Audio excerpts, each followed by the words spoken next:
Boa noite, a graça e a paz. Abra sua Bíblia na segunda carta de Pedro aos Coríntios, capítulo 4. Segunda carta de Paulo, desculpa. Olha aí como é bom ter os universitários. Segunda carta de Paulo aos Coríntios, capítulo 4. Nós vamos ler dos versos 7 ao 18. Peço que depois da leitura você continue com sua Bíblia aberta. 2 Coríntios, capítulo 4, versos 7 ao 18. Podemos ler? Diz assim a palavra do Senhor. Temos, porém, este tesouro em vasos de barro, para que a excelência do poder seja de Deus e não de nós. Em tudo somos atribulados, porém não angustiados, perplexos, porém não desanimados, perseguidos, porém não desamparados, abatidos, porém não destruídos, levando sempre no corpo o morrer de Jesus, para que também a sua vida se manifeste em nosso corpo. Porque nós que vivemos somos sempre entregues à morte por causa de Jesus, para que também a vida de Jesus se manifeste em nossa carne mortal. De modo que em nós opera a morte, mas em vós a vida. Tendo, porém, o mesmo espírito da fé, como está escrito, eu criei, por isso é que falei.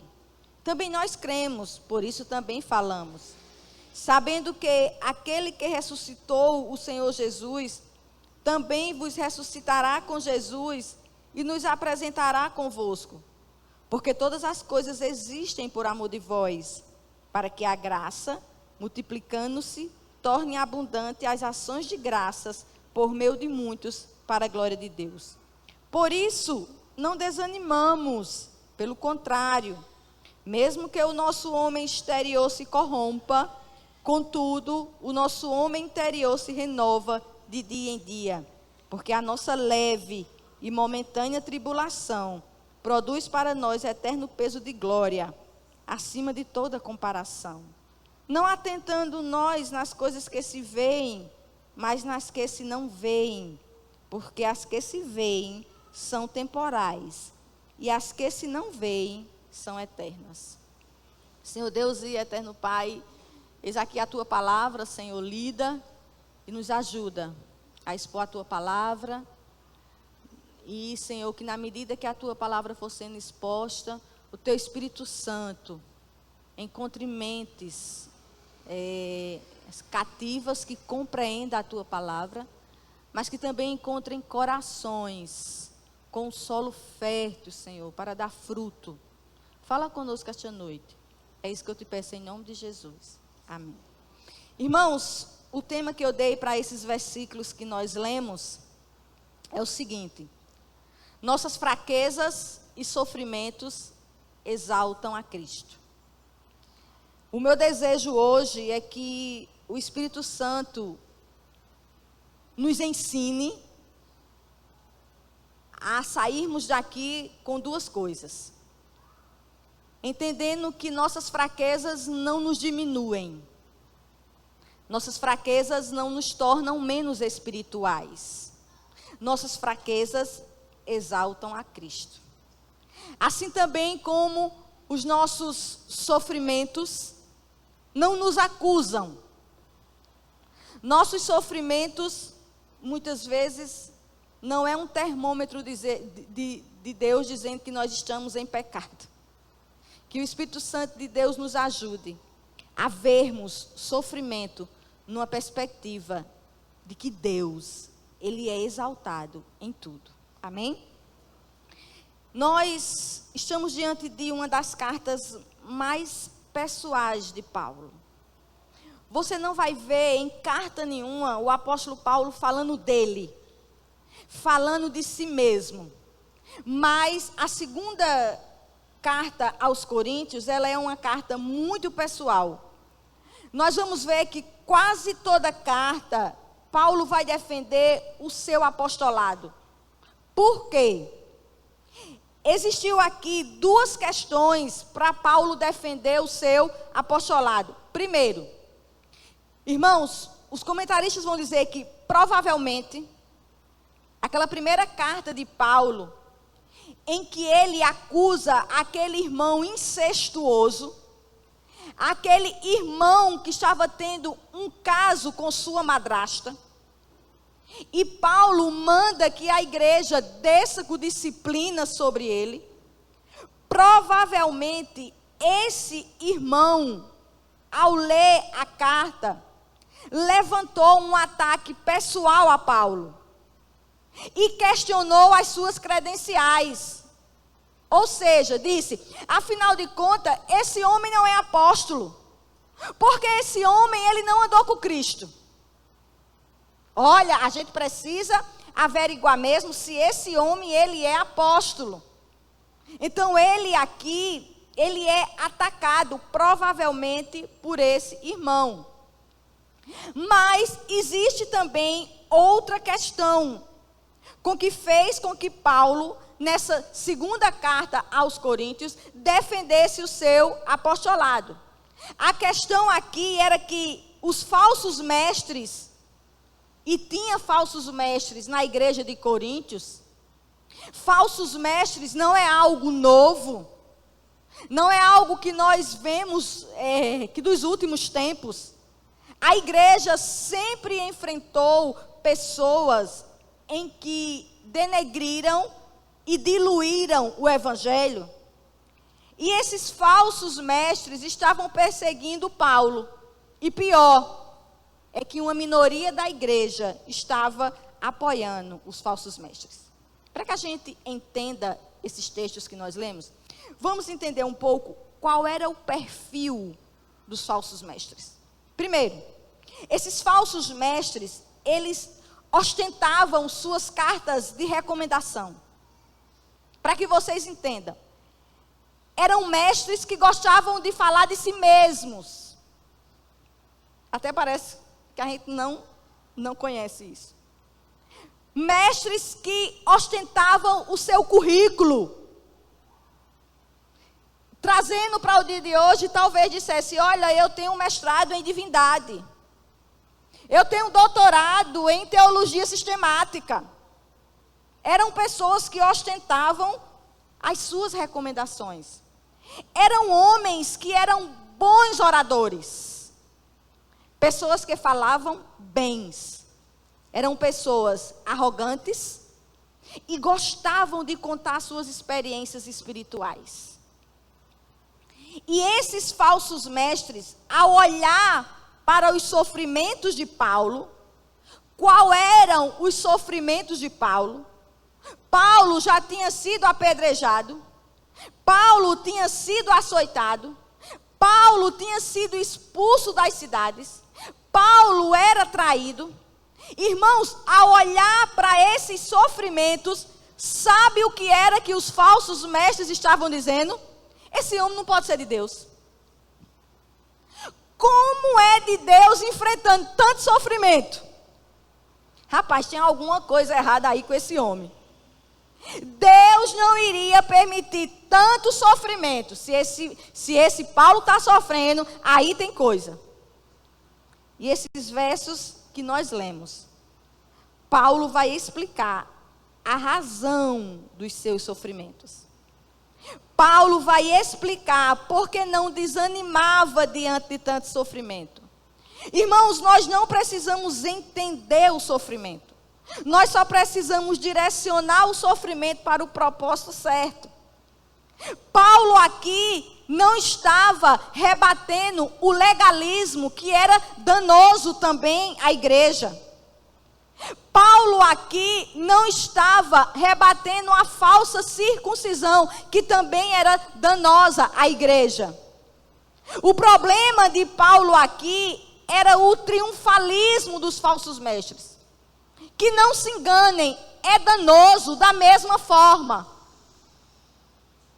Igreja que foca no triunfalismo, ela não forja, ela não edifica e ela não cria crentes maduros e crentes bíblicos. As nossas igrejas estão cheias de pessoas que quando o sofrimento bate a porta, que quando o dia mau bate a porta, essas pessoas não suportam o sofrimento e viram as costas para Deus, porque elas não entenderam o Evangelho. E Paulo aqui, ele vai combater o triunfalismo dos falsos mestres. Nós vamos ver aqui uma autodefesa de Paulo. E essa defesa não era por ele mesmo. Essa defesa, ela foi necessária por causa do Evangelho. Vamos lá, verso 7. Temos, porém, este tesouro em vasos de barro, para que a excelência do poder seja de Deus e não de nós. Paulo vai aqui demonstrar que o seu sofrimento demonstrava de onde vinha o seu poder. Irmãos, Paulo faz uma analogia fantástica. Paulo faz uma comparação fantástica. Porque Paulo começa dizendo: temos, porém, este tesouro em vaso de barro. O vaso de barro era um utensílio bastante usado nessa época. Tanto ele servia para carregar água, mas também os vasos de barro serviam para guardar joias, para esconder tesouros. Porque nesse tempo aqui não tinha banco. Esse tempo aqui não tinha cofre. Então, quem tinha tesouro, quem tinha joias, escondia dentro do vaso. Ou seja, por fora o vaso era normal, mas quando quebrava o vaso, tinha tesouros dentro dele. Paulo estava dizendo: eu sou esse vaso, eu sou quebrável, eu sou frágil, eu sou indefeso. Irmãos, os sofrimentos fazem com que o que resta de mim é o que está dentro, é o poder de Deus. E que poder de Deus é esse? É o Evangelho. O que te diferencia do espírita é o Evangelho. O que te diferencia diante das dificuldades neste mundo é o Evangelho. O Evangelho, ele é o nosso tesouro, porque é ele que ilumina a nossa mente, é ele que nos dá um norte, é ele que nos tira da escuridão. Aí Paulo estava dizendo: eu sou vaso quebrado, mas o Evangelho que está dentro de mim, isso é a minha riqueza. O Evangelho é nosso tesouro, porque é ele que converte a nossa alma, é ele que nos dá alegria nos dias tristes. O Evangelho é nosso tesouro, porque ele é a nossa força para vencer as nossas batalhas. E Paulo estava dizendo: em mim não existe força nenhuma, diferente de mim e de você. Sabe por que eu estou dizendo isso? Como nós temos dificuldade de falar de nossas fraquezas. Exemplo, as redes sociais estão aí para nos dizer.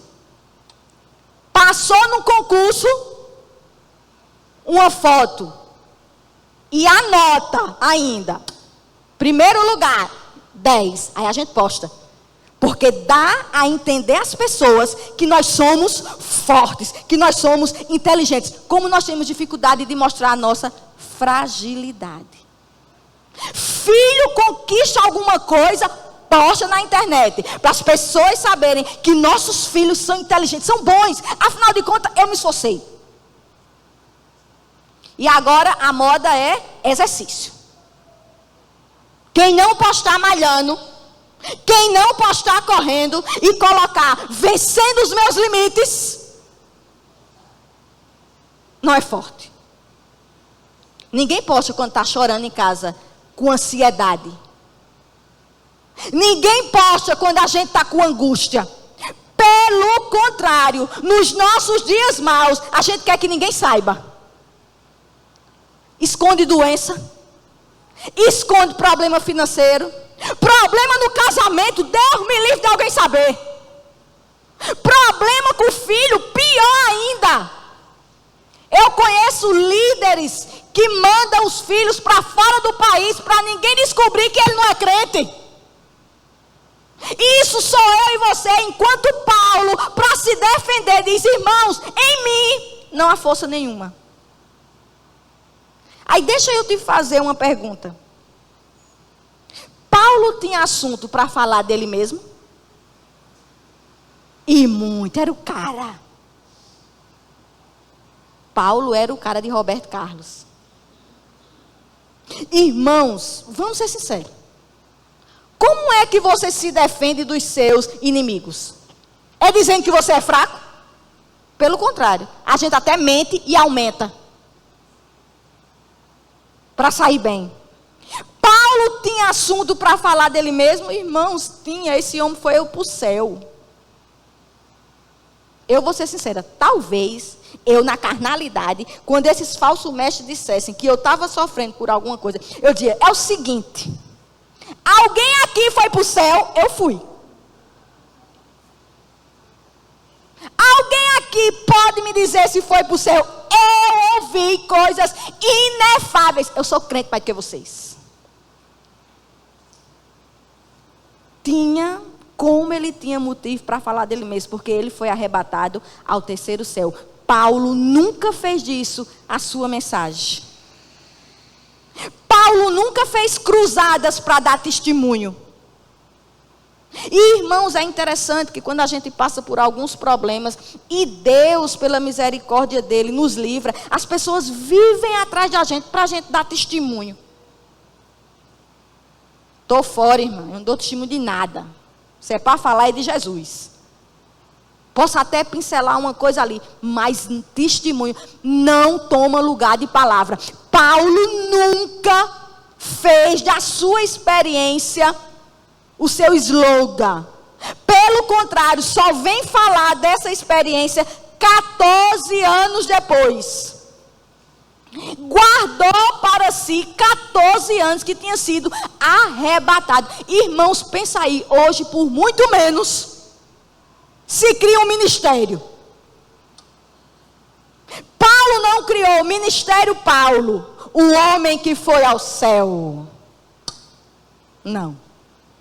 Segundo Coríntios 12:6, ele vai dizer: pois, se eu vier a gloriar-me, não serei nécio, porque direi a verdade, mas abstemo-me para que ninguém se preocupe mais do que em mim vê ou de mim ouve. O contexto aqui era acerca das visões. Paulo vai dizer: eu não queria falar, mas já que o evangelho está em jogo, deixa eu dizer uma coisa aqui a vocês. Eu vou falar, mas eu não estou me gloriando. Não pensem de mim mais do que eu sou. Segundo Coríntios 12:10, pelo que sinto prazer nas fraquezas, nas injúrias, nas necessidades, nas perseguições, nas angústias, por amor de Cristo. Porque quando sou fraco, então é que sou forte. Oh, irmãos, eu e você somos fracos demais. A gente é tão carnal, a gente é tão egocêntrico, que a gente passa por problemas descabeladas, tomando Rivotril, indo para psiquiatra. E quando nós passamos por problemas, que o problema acabou, e as pessoas dizem a gente assim: mulher, como tu é forte. A gente é tão carnal que a gente fica calada, roubando a glória de Deus, usurpando a glória de Deus. Eu e você não temos nada, somos vaso de barro. Se não fosse o evangelho, o que seria de nós? Quem se defende falando de sua fraqueza? Paulo entendia que todo o nosso poder vem de Deus. E Calvino disse o seguinte acerca desse capítulo, olha que coisa linda: tome-se os homens mais eminentes que se possa encontrar, alguns maravilhosamente dotados de todos os dotes de berço, como intelecto e fortuna, mesmo que eles sejam um ministro do evangelho, não passaria de um indigno e terreno depositário de um inestimável tesouro. Eu gosto muito das histórias do pastor Ronaldo Lindório. E ele conta em uma das pregações suas que ele foi pregar em um congresso de jovens no interior da França. E quando ele chegou lá, era uma cidade tão pequena que o intérprete dele vinha de outra cidade. Eram 3 dias, o intérprete veio, o primeiro dia voltou, o segundo dia voltou. Quando vinha no terceiro dia, o carro quebrou. E a organização disse: pastor Lindória, ora aí que a gente está vendo se encontra alguém para lhe traduzir. E ele disse que disseram: encontramos, pastor Ronaldo. Irmãos, ele disse que quando olha, vem aquela mulher de 80 anos, com uma bengalinha. Ele disse: meu Deus, e agora? Mas ele disse que até então não estava preocupado. Ele só ficou preocupado quando ela sentou perto dele, com muita dificuldade. E ele disse assim: a senhora quer ver o meu esboço antes, para ter uma noção? Ela disse: não precisa não. Ele disse: pronto, agora acabou-se com tudo. Irmãos, ele disse que quando aquela mulher sobe com a bengala, ele disse que quando ele terminava uma frase, ela já estava dizendo. E ele disse que no meio da pregação, que ele fica mais fervoroso, disse que ela estava mais fervorosa do que ele. Ele disse que nunca viu uma coisa tão fantástica como aquela. E disse que pregou, foi um poder de Deus ali. E ele sentou. Quando terminou o culto, ele procurou ela. Ele disse: eu tenho que falar com essa irmã.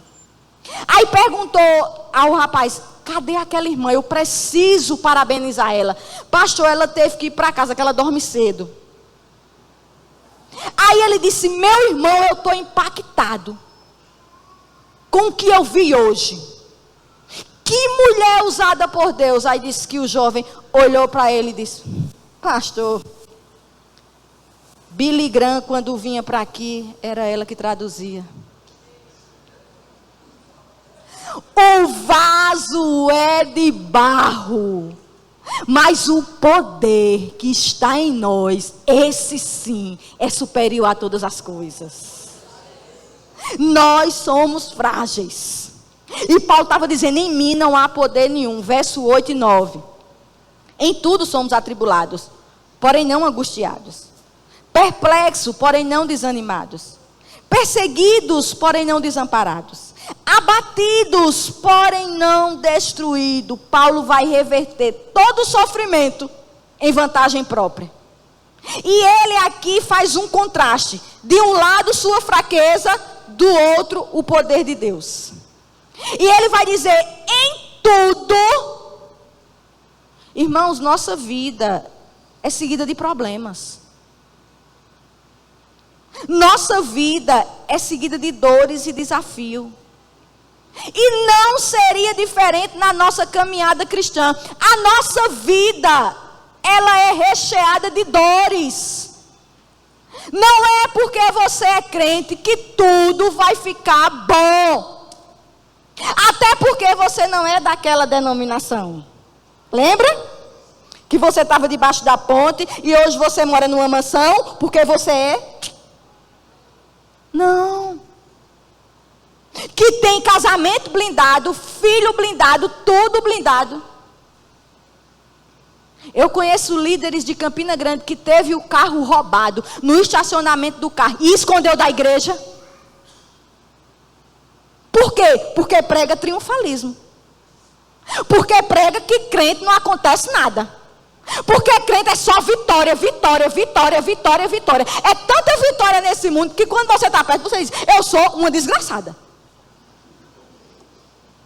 Senhor, só pode. Eu joguei pedra na cruz, porque não tem condição não. Aí Paulo vai dizer: em tudo, nós somos atribulados. Esse atribulados, quando vai para o grego, significa afligidos, oprimidos. Em tudo nós somos oprimidos. Paulo foi rejeitado, Paulo foi esquecido, Paulo foi apedrejado, Paulo foi preso, Paulo enfrentou um naufrágio, Paulo Paulo foi picado por uma cobra. Em tudo nós somos atribulados. Aí ele vai dizer, porém, aprendi com o pastor James. Quer entender Bíblia? Entenda português. Porém, isso é uma conjunção adversativa, que indica contraste. Ele está dizendo assim, sou atribulado, mas apesar disso, eu sou atribulado, mas ainda assim, eu não sou angustiado. E esse angustiado aqui no grego, traz a ideia de um lugar apertado. De algo que na dificuldade você não pode se mexer. Paulo estava dizendo, as tribulações vêm, mas ela não me prende. Porque eu sou livre de entrar na presença do meu Deus pelos méritos de Cristo. Eu não estou encurralado. Eu não estou algemado. Eu sou perseguido, mas eu tenho livre acesso a Deus através de Cristo Jesus. Eu tenho liberdade de me chegar a Deus.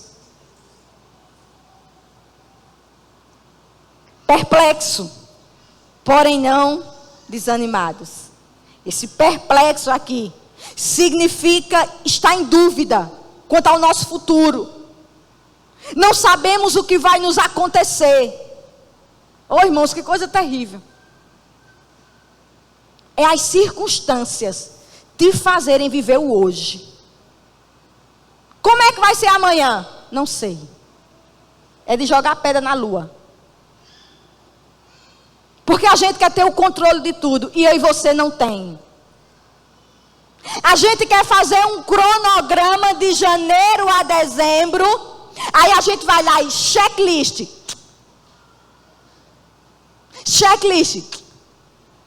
Achando que eu e você controlam alguma coisa. Aí as circunstâncias vêm para nos deixar perplexos, com dúvida, o que vai ser de mim amanhã?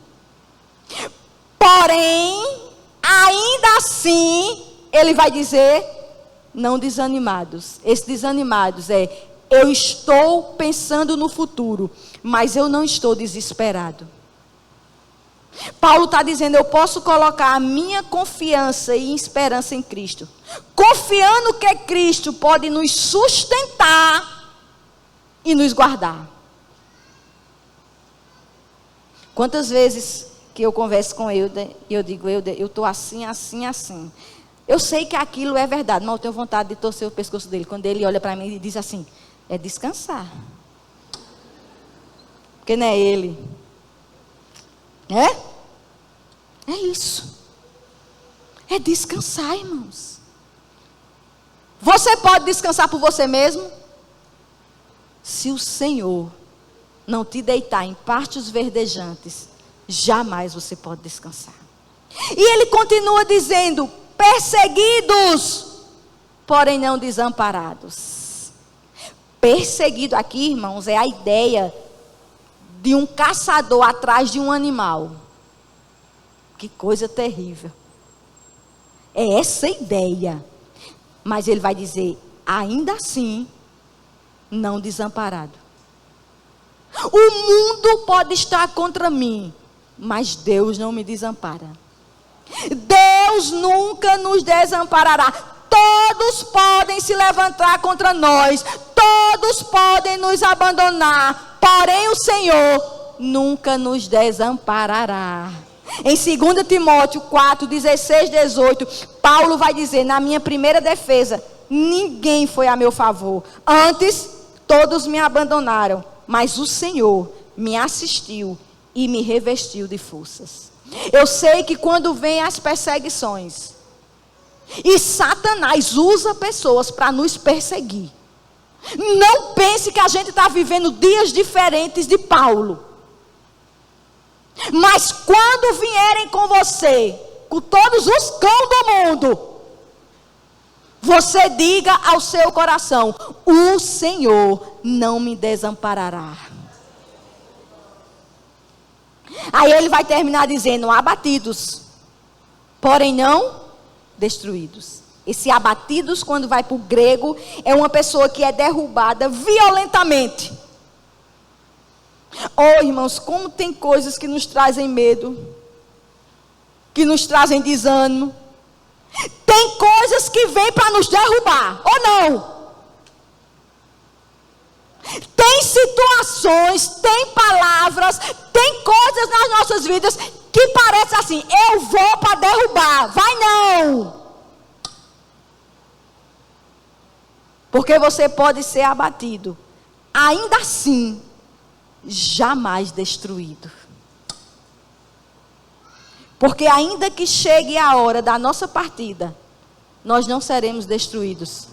Porque o nosso Senhor venceu a morte. Verso 10 e 12. Que consolo para nós. Sempre haverá um ainda assim. Saia daqui com essa certeza. A pior tempestade que se levantar contra a sua vida, que você possa pregar para o seu coração. Irmãos, tem hora que a gente tem que pregar para o nosso coração. Você sabia disso? O salmista diz, aquieta minha alma. E eu estou lembrando que minhas filhas agora dizem que eu sou coach oncológica. Quem tiver com problema de câncer, me liga que eu oro, eu dou versículo. E esses dias eu no carro, aí com uma pessoa, né, que tinha descobrido um câncer de reto, tal, e estava querendo se matar. Eu disse, misericórdia, espera aí, Rebeca, que eu vou aqui mandar um áudio. Aí, bem crente, mandei aqueles áudios.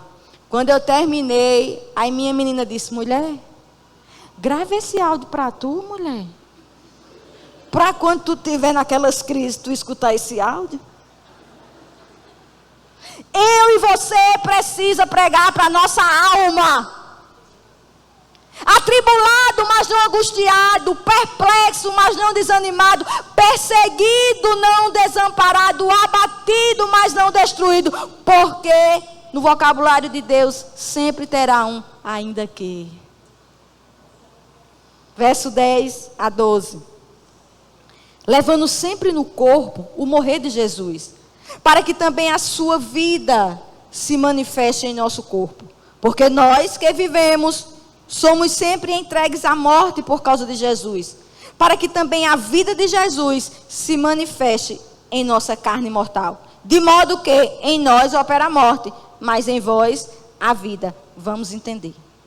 Paulo vai dizer aqui que o nosso sofrimento e a nossa fraqueza espelha a vida de Jesus. Irmãos, como é difícil. Tem como a gente no sofrimento entender isso? Tem como a gente chegar para alguém que está sofrendo e dizer assim, minha irmã, meu irmão, em que é que Deus pode ser glorificado nesse seu sofrimento? A gente vai levar uma tapa. Mas Paulo está dizendo aqui que o nosso sofrimento e a nossa fraqueza espelha a vida de Jesus. Vamos entender. Existem duas interpretações. E eu concordo com as duas. A primeira é que nós somos sempre entregues à morte por causa de Cristo. Paulo estava dizendo aqui que ele se via continuamente exposto à morte. Ou não? Sim. Apedrejado, açoitado, perseguido, mal falado. E ele vai dizer, perigo no mar, perigo na estrada, perigo dos falsos irmãos, perigo por todo lado. Ele estava dizendo aqui que continuamente ele era exposto à morte, morte física. Romanos 8:36, ele vai dizer, como está escrito, por amor de ti, somos entregues à morte o dia todo, fomos considerados como ovelhas para o matadouro. Dessa forma aqui, Paulo está dizendo que a vida de Cristo estava sendo manifestada nele. Que a vida de Cristo estava sendo manifestada em seus sofrimentos. Quando um crente sofre e entrega seu corpo à morte física por causa do Evangelho, ele está sofrendo os sofrimentos de Cristo. Eu acho que é esse o título, se eu estiver errada, pastor James me diz aí, Mulheres Fiéis e Seu Deus Maravilhoso. Eu sou péssima para título. E autora também. Vai falar a história da missionária Ellen. Médica, com mestrado nas melhores universidades dos Estados Unidos, vai fazer missões no Congo. E aquela mulher chega ali, abre hospital, forma enfermeiras missionárias, e um belo dia ela é sequestrada. E para seu terror, um belo dia ela é estuprada. Seus dentes quebrados. E ela disse no seu diário que quando ela se viu daquela forma, ela disse: o Senhor me abandonou. Mas ela disse que poucos dias depois, o Senhor disse a ela: Ellen, os seus sofrimentos são os meus sofrimentos. É isso que Paulo estava dizendo. Que os sofrimentos dos seus filhos é o sofrimento dele. Os irmãos da igreja perseguida, irmãos, suas vidas são entregues à morte todos os dias. Então essa é a primeira interpretação. É a morte física. Mas existe também uma segunda interpretação. E essa aqui, ela é defendida por Calvino. Que ele vai dizer que as nossas vidas são entregues à morte todos os dias. Verso 11, para que também a vida de Jesus se manifeste em nossa carne mortal. Calvino vai dizer que essa morte aqui, embora consideremos a primeira interpretação, que é morte física, mas Calvino também vai defender a ideia de que essa morte física significa renúncia. Se Cristo morreu por nós, nós precisamos morrer. Nós precisamos morrer diariamente para nosso conforto, para nossos projetos. Irmãs, morrer dói. Morrer traz sofrimento. Então, o que é que assim, Calvino, ele está querendo dizer? Que quando você renuncia a você mesmo, você está morrendo para o mundo. E essa sua renúncia faz com que Cristo seja exaltado. Um jovem, quando casa virgem, não é só para as meninas não, viu? Os homens também. Fica só falando de mulher, não, o homem também. Os jovens, quando casam virgem, estão renunciando à sua carne. O mundo olha a sua renúncia e vê Cristo. É essa ideia. Um casamento em que você é atribulada. Eu não estou falando de violência doméstica. Mas um casamento em que você às vezes é casado com um homem ou com uma mulher que não é cristão. Mas você diz: eu não me separo. Só quem me separa é a morte. Eu casei para viver. A sua renúncia está dizendo às outras pessoas que Cristo é exaltado em você. Quando eu me encalo diante da afronta, que a minha vontade é de ir no pescoço, principalmente quando eu tenho razão, mas eu sofro o dano, o mundo olha para mim e diz que a minha renúncia, Cristo é exaltado. E Calvino vai chamar isso de mortificação interna. Colossenses 3,5 diz: fazei, pois, morrer a vossa natureza terrena, prostituição, impureza, paixão, lascívia, desejo maligno e avareza, que é idolatria. Romanos 6,6: sabendo isto, que foi crucificado com ele o nosso velho homem, para que o corpo do pecado seja destruído, e não sirvamos o pecado como escravo. Ou seja, irmãos, a nossa morte física quanto interna deve ser para o benefício de outros. Sua vida cristã, mesmo com dificuldades e renúncia, é para refletir a Cristo. Esse livro eu não sei o título, sinto muito. De uma missionária coreana, não lembro. Uma pessoa dessa pode dizer assim: não vivo mais eu, mas Cristo vive em mim. Ela era responsável, ela presa, campo de concentração. E ela era responsável de dar o alimento aos presos. Uma papa de arroz, uma vez por dia. Ou seja, era a única refeição. Sabe o que era que os soldados faziam antes dela distribuir? Faziam cocô em cima. Subia na bacia e defecava ali. Irmão, sabe o que essa mulher fazia? Ela dizia assim: os meus irmãos não podem comer essa papa com fezes. Ela tentava tirar o máximo possível, mas vinha papa também. E ela precisava comer, que ela não podia ficar com fome. Ela comia para os irmãos não comerem. Uma pessoa dessa pode dizer: não vivo eu, mas Cristo vive em mim. Versos 13 ao 15. Tendo, porém, o mesmo espírito da fé, como está escrito: eu criei, por isso é que falei.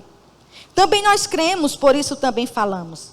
Sabendo que aquele que ressuscitou o Senhor Jesus, também nos ressuscitará com Jesus e nos apresentará convosco. Porque todas as coisas existem por amor de vós, para que a graça, multiplicando, se torne abundantes as ações de graças, por meio de muitos, para a glória de Deus. Paulo agora vai falar o que guardou Paulo de não desvalecer no sofrimento. Primeira coisa, uma fé sadia. Uma fé bíblica. Irmãos, fé bíblica não é para você ter um carro. Eu não estou dizendo que Deus não pode dar. Fé bíblica não é para você ter uma casa própria. Fé bíblica não é para você vir para a igreja e ter um casamento. Não é para você pagar suas contas. A fé bíblica é você falar dos feitos de Deus quando você olha e não vê os feitos de Deus. É isso que Paulo vai dizer aqui. No verso 13. Eu criei, por isso é que falei. Ele vai citar aqui o Salmo 116, 10, do rei Davi.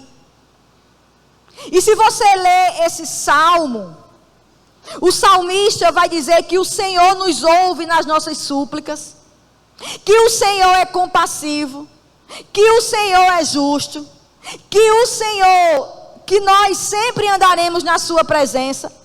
Aí é quando ele vai dizer: por isso sossega a minha alma. Paulo está dizendo: eu falo desse Deus porque eu creio nesse Deus. Não importa se eu estou sendo perseguido, não importa se eu sou açoitado, não importa se eu sou traído, eu falo desse Deus porque eu sei e eu o conheço. Irmãos, Paulo aqui não está fazendo confissão positiva. Paulo não está declarando. Vamos, irmãos, declare, profetiza. Não é isso. Eu conversava com uma pessoa que o marido dela fez um transplante de rim e passou 8 meses na hemodiálise. E eu disse a ela: como foi rápido para ele conseguir o transplante? Ela disse: claro, eu me revoltei. Como? Eu me revoltei, Janeide, contra Deus. Eu disse: Senhor, eu não aceito. Paulo não está fazendo isso. Porque, irmãos, eu não sei se você já passou por isso, de você estar passando por problemas e você ter que dizer que Deus é bom,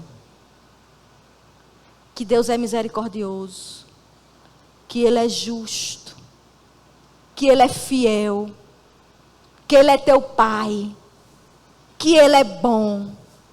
Aí Paulo está dizendo: por isso que eu não desvaneci, porque a minha fé, ela está firmada na palavra. Ele cria na palavra, por isso que ele continuava. Isso é o meu e o seu desafio. Falar dos feitos de Deus nas dificuldades e nos sofrimentos. Paulo não desanimava porque ele cria na ressurreição. Capítulo 14. Sabendo que aquele que ressuscitou o Senhor Jesus também nos ressuscitará com Jesus e nos apresentará com Ele. Irmãos, Deus nos ajude a olharmos, sabe para onde? Além do rio. A ressurreição é certa. Ela foi conquistada por Cristo. 1 Coríntios 15, 19, Paulo diz: se esperarmos em Cristo só nesta vida, somos os mais miseráveis de todos os homens. A ressurreição nos dará um corpo glorificado, sem pecado, sem morte. Deus nos libertará de toda a aflição. Você precisa colocar seu coração nessas coisas, senão você não suporta. Paulo suportava porque ele cria na ressurreição. Verso 15.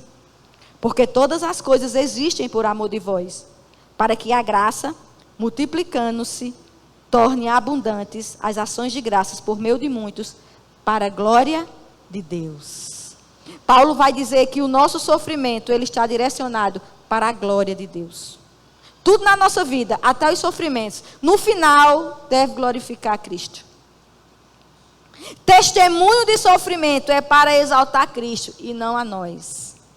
E o comentarista vai dizer assim: dispomos-nos a sofrer de maneira paciente e alegre, quando percebermos que os outros lucram com isso, quando observamos que são instruídos e edificados, fortalecidos e consolados. Como eu e você precisamos entender isso? Que no dia mau, o nosso dia mau está servindo para a glória de Deus. Verso 16 ao 18. Por isso, não desanimamos, pelo contrário, mesmo que o nosso homem exterior se corrompa, contudo, o nosso homem interior se renova de dia em dia, porque a nossa leve e momentânea tribulação produz para nós eterno peso de glória, acima de toda comparação. Não atentando nós nas coisas que se veem, mas nas que se não veem. Porque as que se veem são temporais e as que se veem são eternas. Motivos para Paulo não desanimar no sofrimento. E ele começa dizendo: por isso no português tem um valor conclusivo. Paulo está dizendo: diante de tudo que eu expus, eu vou falar para vocês 3 coisas que não me fazem desanimar diante do sofrimento. Primeira coisa, aí ele vai fazer um contraponto. Primeira coisa, corpo fraco, espírito renovado. Ainda que o nosso homem exterior se corrompa, o nosso interior se renova a cada. Que homem exterior é esse, irmãos? É nosso corpo. Irmãos, a idade é cruel. Tem para onde não, viu? É descendo ladeira. Nosso corpo experimenta doença, fome, envelhecimento. Eu e você já estamos sentindo os traços do envelhecimento.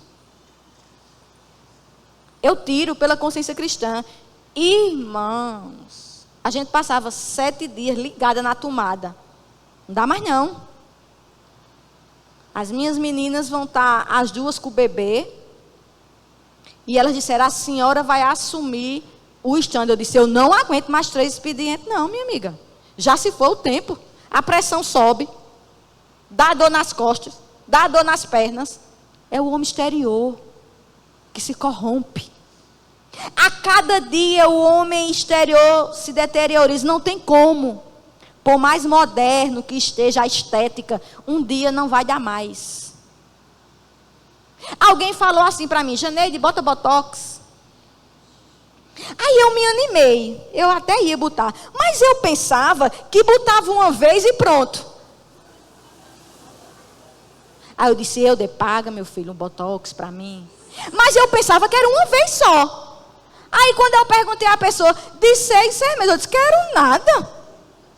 Eu pensei que era uma vez só. Não, minha amiga. Tem como não, pode ir para o centro cirúrgico, mas vai cair. Porque o homem exterior está descendo ladeira. Não tem como. E eu fico imaginando, irmãos, como era o corpo de Paulo. 40 menos umas chibatadas. Aquele homem devia ter o corpo todo marcado. Mas ele vai dizer, ainda que o exterior se corrompa, o interior se renova. É o nosso coração, é a nossa alma. Irmãos, para o cristão, quanto mais velho, mais maduro e mais piedoso. Então não tenha medo de envelhecer. Tem gente que tem horror de envelhecer. Tem gente que nega a idade. Quer matar alguém, pergunta quantos anos ela tem. Para o cristão, quanto mais velho exteriormente, é para ser assim, viu? Mais maduro e mais piedoso. Irmãos, não existe rugas no espírito. Que maravilha. Não existe alma cansada. E Paulo vai dizer que o sofrimento renova a alma, rejuvenesce o nosso interior. Irmãos, que situação triste do ímpio. Que está exteriormente deteriorado e interiormente também. Eu acho que foi domingo que o pastor Rony falou aqui, que um senhor de 82 anos fuma maconha e vai para o prostíbulo e toma Viagra.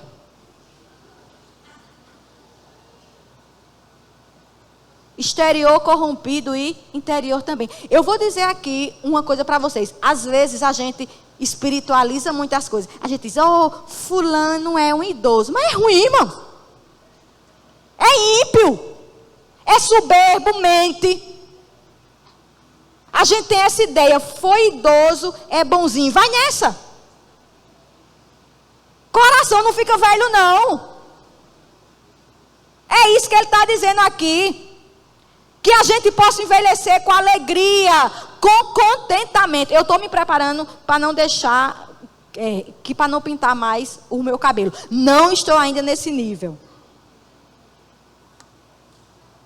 Não tem problema se você pinta, que eu pinto. Mas eu não ainda estou no nível de deixar branco. Envelhecer com saúde, com contentamento, com alegria, acreditando que quanto mais a gente está envelhecendo exteriormente, mais perto de Cristo a gente está. E Calvino vai dizer assim, para os ímpios, o homem exterior também decai, porém não há nada a fazer para impedi-lo. Mas nos filhos de Deus essa decadência é o início e quase a causa da regeneração. A gente vive uma época em que as mulheres não querem ser mais vovós. Em que as mulheres idosas se vestem como menina. Irmã, não dá. As velhinhas cocota. Eu faço academia e eu fico abismada. 6 horas da manhã chega aquelas mulheres tudo plastificada, maquiadas, com blusa Saint-Tropez. Irmãos, e o pior é que a gente está indo na onda. A gente não quer mais ser vovó e nem senhora. E nem as novas querem ser senhoras, porque as novas não se juntam às senhoras. Enquanto a Bíblia diz que as jovens têm que aprender com as senhoras. Segunda coisa, Paulo vai dizer, porque não desanima. 17. Porque a nossa leve e momentânea tribulação produz para nós eterno peso de glória, acima de toda comparação. Paulo vai dizer que as tribulações presentes são dolorosas, mas o futuro é glorioso. É como se Paulo colocasse numa balança as suas tribulações e o que aguardava na glória. E o que foi que pesou mais? O que aguardava ele na glória. Irmãos, e com esse olhar, as nossas tribulações tornam-se leves. E o nosso maior desafio é ver sofrimento na perspectiva eterna. Vai passar. Um dia, vai passar. Quando? Não sei. A gente quer data, né? Porque tem os profetas aí dizendo até a data que vai chegar alguém na tua porta batendo, hoje de hoje não passa. A gente quer isso. A gente não entende que os nossos sofrimentos aqui um dia vão passar. De alguma forma ou de outra vai passar. E o que nos aguarda é muito melhor do que qualquer outra coisa. Um dia todo sofrimento vai passar. Terceira coisa e última. Não atentando nós nas coisas que se veem, mas nas que se não veem. Porque as que se veem são temporais e as que não se veem são eternas. Paulo está dizendo, eu não desanimo porque meus olhos estão nas coisas invisíveis. E aqui há uma diferença muito grande. Paulo está dizendo, não coloque o seu coração nas coisas temporárias. Irmãos, o que é temporário? Dinheiro, poder, fama, beleza, bens. Irmãos, como tudo passa.